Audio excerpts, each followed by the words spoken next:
Hello students, welcome back to my channel. आज इस video में हम बात करने वाले हैं एक आप ही के द्वारा रिक्वेस्ट किए गए टॉपिक इंडो चाइना के बारे में। ये है तो एक बहुत ही छोटा सा टॉपिक एक पर्टिकुलर चैप्टर का, लेकिन इसकी बहुत ज़्यादा वेटेज इसलिए है क्योंकि रिलेशनशिप्स वाले क्वेश्चन जो हैं वो एग्जाम का एक बहुत इंपॉर्टेंट पार्ट तो बनते ही हैं, खास करके 6 मार्क्स के क्वेश्चंस का पार्ट बनते हैं ये। और साथ ही साथ जो इंडिया और चाइना के रिलेशंस अभी प्रेजेंटली चल रहे हैं उसकी वजह से भी ये एक बहुत ही इंपॉर्टेंट क्वेश्चन बनता है अगर हम सीबीएसई बोर्ड एग्जाम्स को कंसिडर करते हैं तो। इसलिए ये एक बहुत इंपॉर्टेंट टॉपिक है। बट इसको स्टार्ट करने से पहले मैं आप लोगों से कुछ बात करना चाहूंगी।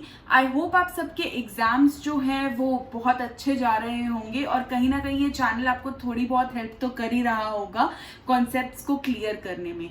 मैं पूरी कोशिश करूंगी कि मोस्टली सारा सिलेबस जो है वो कवर कर लिया जाए नियर अबाउट प्री बोर्ड्स, और 11th और 9th का जो सिलेबस है उसको मैं कवर करने की कोशिश करूंगी बाय जनवरी, ताकि आप लोग उसे इजीली समझ सकें।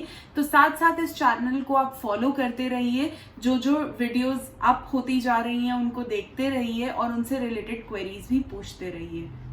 But at the same time recently अभी कुछ स्टूडेंट्स ने मुझे अप्रोच किया था मेरे इंस्टाग्राम पेज पर, जिसका लिंक ये रहा। उस पर उन्होंने अपने कुछ स्पेशल टॉपिक्स एड्रेस किए थे जिनको वो क्लियर नहीं कर पा रहे या जिसमें उनको ज़्यादा प्रॉब्लम हो रही है तो वो बहुत ही छोटे छोटे टॉपिक, जैसे कि इंडो चाइना उन्हीं में से एक है।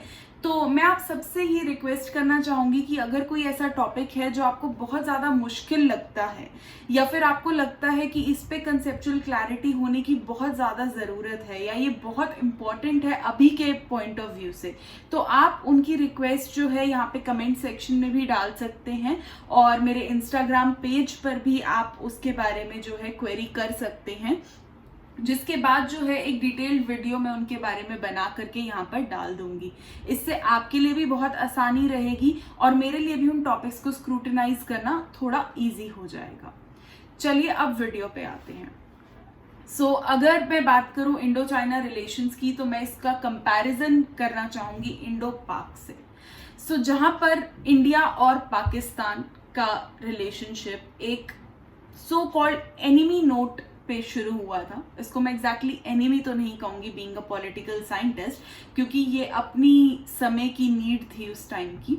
बट एक ऑर्डिनरी सिटीजन की तरह अगर हम इसे देखें तो ये एनिमी फेज था हमारा, जहां पर इंडिया और पाकिस्तान के रिलेशंस जो है वो बिटर नोट पर शुरू हुए थे। तो on the other hand China और इंडिया के रिलेशंस बहुत अच्छे वे में शुरू हुए थे जब दोनों ही इंडिपेंडेंट हुए थे। 1949 में जब चाइना इंडिपेंडेंट हुआ था तो इंडिया ने उसको रिकॉग्निशन दिलाई थी with in the international community, जिसकी वजह से दोनों जो हैं उनके बीच का रिलेशन जो है वो एक न्यूट्रल रिलेशन एस्टैब्लिश हुआ था। और 1945 में जब यूनाइटेड नेशंस एग्जिस्टेंस में आया था तो उसकी सिक्योरिटी काउंसिल की सीट भी जो है वो इंडिया ने छोड़ करके अपने नेबर चाइना को दे दी थी, क्योंकि हम जानते हैं कि इंडिया बहुत शुरू से ही नेहरू की गाइडेंस के अंडर जो है वो आइडियोलॉजिकल पर्सपेक्टिव जो है उस पर बिलीव करता था। आइडियोलॉजी जो है वो यही कहती है कि नेबर्स के साथ अगर आपके रिलेशंस अच्छे रहेंगे तो आपका जो साथ में कोऑपरेशन है वो अगर अच्छा रहेगा तो बहुत अच्छे से आपकी कंट्री जो है वो प्रोग्रेस कर पाएगी। क्योंकि हमने ये पढ़ा है कि we can always change our friends but we can never change our neighbours. इसका जिक्र मैंने अपनी एक वीडियो में भी करा है। नेबर को हम बदल नहीं सकते, तो नेबर को साथ लेके चलना बहुत जरूरी है। और इसी चीज को ध्यान में रखते हुए नेहरू ने जो है ये सजेशन दिया था कि जो यूएनएससी की सीट है वो फिलहाल चाइना को दे दी जाए और इंडिया को द वेरी नेक्स्ट टाइम जब सीट एलोकेशन होगा तो इंडिया को इसके लिए कंसिडर किया जाए। और वो कंसिडरेशन आज तक भी नहीं हो पाया है, बल्कि अगर हम रियलिटी देखें तो कहीं ना कहीं चाइना ही है जो हमें उस सीट तक पहुंचने से आज रोक रहा है। डिसीजन सही था या गलत, इसकी तो बहुत ही डाइवर्जेंट व्यू पॉइंट्स हमें देखने और सुनने को मिलेंगे, so it is for you to decide. But coming back to 1949, जब हमने चाइना को इंडिपेंडेंट कराया तो वहाँ पर क्या सिचुएशन आ गई थी कि दोनों एक दूसरे को देख रहे थे कि हम एशियन पावर्स हैं, क्योंकि बाकी सब जो आसपास की कंट्रीज थी वो या तो बहुत छोटी थी, बहुत लेस पॉपुलेटेड थी, और चाहे उनकी इकोनॉमी को भी देख लेते तो भी वो उस वाइज बहुत स्ट्रेंथन नहीं थी। सो इस प्रॉब्लम को देखते हुए इंडिया और चाइना ने ये समझा कि एशिया में जो भी इम्पोर्टेंट रोल है वो हमें ही प्ले करना होगा। और क्योंकि उस टाइम कोल्ड वॉर पॉलिटिक्स चल रही थी, कोल्ड वॉर डायनामिक्स चल रहे थे, और पाकिस्तान ने यूएस को चुन लिया था as its own guiding factor जब उसने एज एन एलाई ज्वाइन कर लिया था अलायंस सिस्टम नेटो। सो उस टाइम जो है इंडिया को लगा कि चाइना ही जो है जो पूरे तरीके से उसकी मदद कर सकता है इस सिचुएशन में, और एक नैम वाला वर्ल्ड जो हम एस्टैब्लिश करने की कोशिश कर रहे हैं, जो सुपर पावर फ्री हो, जो मल्टीपोलर हो, उसमें चाइना जो है वो अपना साथ दे करके कंट्रीब्यूट करके जो है इंडिया की हेल्प कर सकता है। सो इस विजन को ध्यान में रखते हुए जो भी स्टेप्स इंडिया ने लिए उनके बारे में अब हम बात करेंगे। सो इनिशियली 1949 के बाद दोनों ने ये रियलाइज किया कि उनके कोई डायरेक्ट लिंकेजेस नहीं है। हाउएवर इंडिया और चाइना का जो लिंक है वो सिल्क रूट के टाइम से ही चल रहा है, ब्रिटिशर्स के टाइम से ही चल रहा है जब ट्रेड होता था। सो तभी से जो है बहुत ज़्यादा पॉपुलरली ये रिलेशनशिप दोनों के बीच में चल रहा है, और ईस्ट एशिया से बुद्धिज्म भी जो है वो इसी सिल्क रूट के थ्रू जो है इंडिया में आया है। सो अगर हम कल्चरली देखें तो हमारे टाइज जो हैं वो बहुत पुराने हैं, या इकोनॉमिकली देखें तो भी हमारे टाइज जो हैं वो बहुत पुराने हैं। बट एज सच दोनों को एक दूसरे की कुछ खास ज़रूरत नहीं पड़ी, आमना सामना नहीं हुआ। सो अगर कोई दो कंट्रीज हैं जिनका आमना सामना नहीं हुआ है तो वो स्ट्रेटेजिक डाइवर्जेंस पर ही रहते हैं, एक दूसरे से दूर ही रहते हैं। सो ऐसा ही कुछ काफी शुरू के सालों तक चलता रहा जब दोनों ही एक दूसरे से डाइवर्जेंट थे। बट जैसे जैसे कोल्ड वॉर पॉलिटिक्स शेप ले रही थी, दोनों को ये रियलाइज हुआ कि हम एक दूसरे से अलग नहीं सरवाइव कर सकते, हमें साथ में सरवाइव करना बहुत ज़्यादा ज़रूरी है, ताकि एशियन और अफ्रीकन सॉलिडारिटी जिस पे नेहरू ने शुरू से ही बहुत जोर दिया, चाहे वो बैंडन कॉन्फ्रेंस हो, चाहे नैम की बात की जा रही हो, चाहे बेलग्रेड में जो मेन एशियन रिलेशन कॉन्फ्रेंस की बात थी, चाहे हम उसकी बात करें, सो कहीं पर भी जो है नेहरू ने इस चीज़ को बहुत ज़्यादा सपोर्ट किया कि इंडिया और चाइना जो है वो चेंजिंग फेज में है, और एशिया की जो रियलिटी है वो बेसिकली यही दो कंट्रीज चेंज कर सकती हैं। सो दोनों को ये रियलाइज हुआ कि प्रैक्टिकली दोनों ही एक दूसरे के लिए बहुत ज़्यादा ज़रूरी हैं, तो उन्होंने एक दूसरे की तरफ जो है वो कन्वर्जेंस की पॉलिसी अडॉप्ट करनी शुरू की। जो नेहरू थे वो बीइंग आइडियोलॉजिस्ट, वो बहुत ज़्यादा बिलीव करते थे कि ये एक ऐसा बेचारा नेबर है जो अभी तक वेस्टर्न डोमिनेंस के अंडर था और अब ये फ्री हुआ है, तो अब हमें इसे पूरे तरीके से सपोर्ट करना है ताकि ये डेवलप कर जाए। लेकिन वल्लभ भाई पटेल, सरदार वल्लभ भाई पटेल, उन्होंने नेहरू को बहुत शुरू से ही ये चीज़ समझा दी थी कि चाइना जो है वो एक्सपेंशनिस्ट पॉलिसीज पे चलता है, आइडियोलॉजी पे नहीं चलता। सो उसकी जो पॉलिसी है वो एक्सपैंड करना है, सो इसलिए थोड़े से सतर्क हो जाइए। लेकिन Nehru being the kind of personality, the charisma he had, he believed कि nobody is going to cheat his neighbor.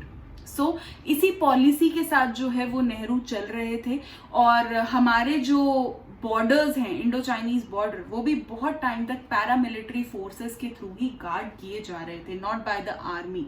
तो सोचिए कितना ज़्यादा ट्रस्ट था हमें चाइना के ऊपर कि हमने आर्मी भी डिप्लॉय नहीं की थी एट द बॉर्डर। हमें लगा ही नहीं था कि हमारा जो नेबर है जिसको हम भाई मानते हैं वो कभी हमें बिट्रे भी कर सकता है। और कई बार इशू जो है वो क्रॉप अप किया रिगार्डिंग द मैकमोहन लाइन, जिसका डिस्कशन मैंने अपनी कोरोना वायरस वाली वीडियो में भी किया है, आप उसको भी इससे रिलेट करके देखिए क्योंकि उसमें भी चाइना के साथ हमारे रिलेशंस की बात हुई है एंड फ्यूचरिस्टिक पर्सपेक्टिव्स की भी बात हुई है, तो आप इस वीडियो के बाद उसे भी ज़रूर देखें एक बार। सो यहाँ पर जब मैकमोहन लाइन की बात आई, अब मैकमोहन लाइन थी क्या? मैकमोहन लाइन एक लाइन थी जो ब्रिटिशर्स ने ड्रॉ की थी इजी एडमिनिस्ट्रेशन के लिए, जो इंडिया और चाइना को डिवाइड करती थी। सो जब ब्रिटिशर्स छोड़कर गए इंडिया को, तो इंडिया ने चाइना से बहुत बार रिक्वेस्ट की और अपनी ये बात रखी कि आप इस मैकमोहन लाइन पर डिसीजन ले लीजिए। But China being the kind of country it is, उसने बोला कि hardly matters, we are friends, we are brothers, क्या लाइन की बात करनी, it is not important, will discuss it some time, जब टाइम मिलेगा। सो अभी तो we should be more engaged in economy, in culture, in trade, अभी हमें प्रॉस्पर करना है, cold war politics is going on. And कहीं ना कहीं इंडिया जो है इन सब चीजों में घिर गया। उसको भी लगा कि नहीं, चाइना मेरा फ्रेंड है, वो कभी मुझे बिट्रे नहीं कर सकता। सो इंडिया ने भी जो है ब्लाइंड फेथ रखा और धीरे धीरे चाइना ने जो है वो इंट्रूड करना शुरू कर दिया इनटू लद्दाख एंड अरुणाचल प्रदेश। और जब ये चीज इंडिया के सामने आई, तो इंडिया ने जब ये पॉलिसी उनके सामने रखी, ये चीज उन्होंने रखी कि जब मैकमोहन लाइन थी, ये हमारा बॉर्डर था, तो आप कैसे इसको क्रॉस कर सकते हैं, it is a part of Indian territory जिसको आप क्लेम कर रहे हैं। तो चाइना ने एक ही बात कही कि हमारे किसी भी एंसेस्टर ने या किसी भी लीडर ने लीगली इस लाइन को अप्रूवल नहीं दिया है और ना ही हमारे ऊपर ये चीज लागू होती है, हमारे ऊपर डिपेंड भी नहीं करता क्योंकि हमने इसको एक्सेप्ट ही नहीं किया है। एंड अरुणाचल प्रदेश, लद्दाख और जो भी ऐसी डिस्प्यूटेड टेरिटरीज हैं वो पार्ट ऑफ चाइना है। और धीरे धीरे चाइना जो है वो अपने मैप में इस टेरिटरी को दिखाने लगा। ठीक है, सो यहाँ पर एक प्रॉब्लम जो है वो अराइज होनी शुरू हुई और पूरा वर्ल्ड जो है वो कोल्ड वॉर पॉलिटिक्स की तरफ घिरता चला गया। वो कोल्ड वॉर पॉलिटिक्स की तरफ ध्यान दे रहे थे कि कहीं एक थर्ड वर्ल्ड वॉर ना हो जाए। इस चीज को देखते देखते वहां पर चाइना ने इंडिया पर अटैक कर दिया इन 1962। बट इस अटैक से पहले एक और चीज जिसने बहुत इंपॉर्टेंटली इन दोनों के रिलेशंस को हैम्पर किया, वो था पंचशील एग्रीमेंट। दोनों ने पंचशील एग्रीमेंट साइन किया था 1954 में। तो पंचशील जो है वो 5 प्रिंसिपल्स की बात कर रहा था ऑफ पीसफुल कोएग्जिस्टेंस, साथ में रहने के 5 प्रिंसिपल्स। अब उसे अगर फॉलो करते हैं तो उसमें एक मेन पॉइंट जो है वो आया था, वो था टेरिटोरियल इंटेग्रिटी और सॉवरेनिटी, जिसके अकॉर्डिंग आप किसी भी कंट्री की इंटेग्रिटी को हार्म नहीं कर सकते, उसकी इंटरनल डिस्प्यूट्स, इंटरनल बाउंड्रीज में आप एंटर नहीं कर सकते। लेकिन चाइना ने क्या किया, being the expansionist it is, उसने तिब्बत को क्लेम करना शुरू कर दिया एज इट्स ओन टेरिटरी और 1950s में ही उसने उसे कैप्चर भी कर लिया। अब प्रॉब्लम ये आई कि इंडिया जो है उसने पूरा सपोर्ट दिया तिब्बत को, being the ideological country it was. So problem होनी शुरू हो गई बिटवीन चाइना एंड इंडिया, क्योंकि दलाई लामा वहां से फ्लाई करके यहाँ पर धर्मशाला में आ गए और हमने उन्हें यहाँ पर रेफ्यूज दे दिया, जिसके बाद और ज्यादा जो रिलेशंस हैं वो बेटर होने लगे, क्योंकि कहीं ना कहीं पंचशील का वायलेशन हुआ था इंडिया की साइड से और कहीं ना कहीं उनको रेफ्यूज देना जो है वो चाइना ने अगेंस्ट इटसेल्फ देख लिया। सो बॉर्डर इशू और तिब्बत इशू जो है वो बहुत ही मेन इश्यूज बने बिटवीन इंडिया चाइना रिलेशंस। सो यहाँ से हमारे रिलेशंस बेटर होने लग गए और 1962 में चाइना ने हम पर अटैक कर दिया। अब the kind of personality Nehru was, ideological thought जो उनकी थी, हम बिल्कुल अनप्रिपेयर्ड थे फॉर वॉर और हमने बहुत बुरे तरीके से मुंह की खाई, हम हारे, बहुत बुरे तरीके से हारे। सो हारने के बाद जो हमारी सिचुएशन हुई वो इतनी ज्यादा खराब हो गई कि with in the Indian context भी नेहरू को और उनकी पॉलिसीज को क्रिटिसाइज किया गया कि कैसे वो बिल्कुल मिलिटरीली अनप्रिपेयर्ड होके बैठ गए थे एक ऐसे नेबर के लिए जो कंटिन्यूसली टेरिटरीज को क्लेम कर रहा है। और for the first time no confidence motion जो है वो इंडिया में पास की गई थी अगेंस्ट अ गवर्नमेंट और कांग्रेस जो है उसको एक बहुत ही बड़ा लॉस जो है वो इलेक्शंस में भी हुआ था इसकी वजह से। पर्सनली अगर बात करूं तो नेहरू के लिए अपनी पर्सनालिटी पे भी एक स्पॉट की तरह था और 1964 में उनकी डेथ हो गई। इंटरनेशनली अगर इंडिया की इमेज को देखें तो बहुत ज़्यादा शैटर हुई इमेज, क्योंकि ये चीज़ बहुत ही बुरे वे में देखी गई कि फॉरेन पॉलिसी प्लान करने वाले जो नेहरू थे वो इतने अच्छे से जो फॉरेन पॉलिसी को देख रहे थे अभी तक, वो ये चीज़ नहीं प्लान कर पाए, ये चीज़ नहीं प्रिडिक्ट कर पाए कि एक ऐसा नेबर जो एक्सपेंशनिस्ट टेंडेंसीज रखता हो वो कभी अटैक कर पाएगा। और हिंदी चीनी भाई भाई हम पर इतना हावी था कि हम उस चीज़ को कभी देख ही नहीं पाए। अगर पार्टी पॉलिटिक्स की बात करूं तो इवन सीपीआई और सीपीआईएम भी जो है वो इस टाइम अलग हो गए, जहां पर सीपीआई जो है वो यूएसएसआर को सपोर्ट करता था और सीपीआईएम जो है वो कहीं ना कहीं चाइना के क्लोज चला गया था और कांग्रेस से दूर। सो अपनी ही कंट्री के अंदर हमारे कुछ ऐसे ग्रुप्स इमर्ज हो गए थे जो चाइना को सपोर्ट भी करते थे। सो ये भी एक कहीं ना कहीं नेशनलिस्ट टेंडेंसीज, नेशनलिस्ट फीलिंग्स के लिए एक बहुत बड़ा क्वेश्चन मार्क था। सो ये जो हमारे बिटर रिलेशंस हैं, एक दूसरे पर जो डाउट है, उनका रोड बिल्डिंग, ये सब चीजें चलती रही। 1965 में पाकिस्तान ने हम पर अटैक कर दिया ये सोचकर कि अगर चाइना वॉर जीत सकता है इंडिया से तो व्हाई नॉट पाकिस्तान। बट हम वो वॉर जीत गए थे फॉर्चुनेटली। बट कहीं ना कहीं दुश्मन का दुश्मन दोस्त, ये वाली पॉलिसी जो है वो फॉलो की गई और पाकिस्तान और चाइना जो है वो फ्रेंडली हो गए और जम्मू कश्मीर का कुछ पार्ट जो है वो चाइना को भी एज अ गिफ्ट दे दिया गया बाय पाकिस्तान, जो हमारे लिए अगेन एक प्रॉब्लम है। अगर मैं बात करूं ये रिलेशंस इम्प्रूव कब होने शुरू हुए, तो ये राजीव गांधी के एरा में शुरू हुए, जब प्रैग्मेटिक कंसिडरेशंस को इम्पोर्टेंस दी गई कि प्रैक्टिकली होना बहुत ज़्यादा ज़रूरी है। अब हम कब तक पास्ट को लेकर रोते रहेंगे या आइडियोलॉजिकल कंसर्न्स या बॉर्डर डिस्प्यूट्स को लेकर के बैठे रहेंगे। हमें एशियन सॉलिडारिटी के लिए काम तो करना है और हमें वेस्ट को चैलेंज करना है, तो उसके लिए एशियन कंट्रीज को स्ट्रॉन्ग बनना पड़ेगा। और एशियन कंट्रीज को अगर स्ट्रॉन्ग बनना है तो इंडिया और चाइना को साथ में आना ही पड़ेगा। They have no choice.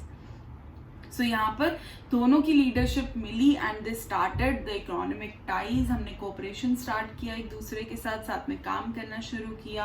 फिर हमने देखा कि किस तरीके से चाइनीज गुड्स जो है वो इंडियन मार्केट में बिल्कुल फ्लो करने लग गए and everything that was cheap was bought by the people.